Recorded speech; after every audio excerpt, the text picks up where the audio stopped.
Renungan Harian Pria Minggu, tanggal 5 Maret tahun 2023. Iman dapat terlihat. Kisah Para Rasul 14 ayat 9. Ia duduk mendengarkan ketika Paulus berbicara. Dan Paulus menatap dia dan melihat bahwa ia beriman dan dapat disembuhkan. Dalam pelayanan Rasul Paulus di Listra, ada seorang yang lumpuh sejak lahirnya. Orang itu dengan sungguh-sungguh mendengarkan firman Tuhan yang disampaikan oleh Rasul Paulus.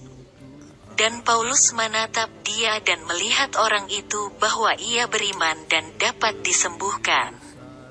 Lalu Paulus memerintahkan orang itu untuk berdiri tegak di atas kakinya.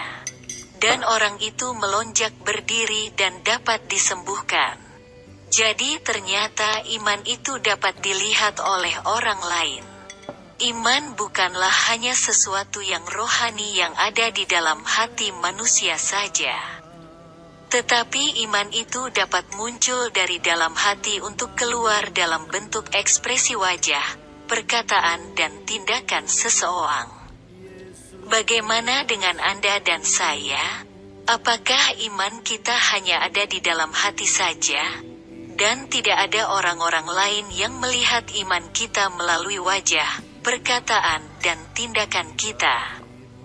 Iman yang sejati itu akan dan harus dibuktikan melalui perbuatan yang dilakukan sesuai dengan yang diimaninya.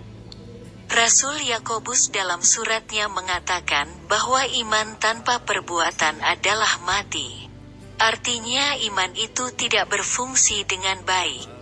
Marilah kita sebagai orang-orang yang beriman kepada Yesus, jangan sembunyikan iman kita di dalam hati kita saja. Marilah kita menunjukkan iman kita melalui perbuatan kepada orang-orang yang ada di sekitar kita.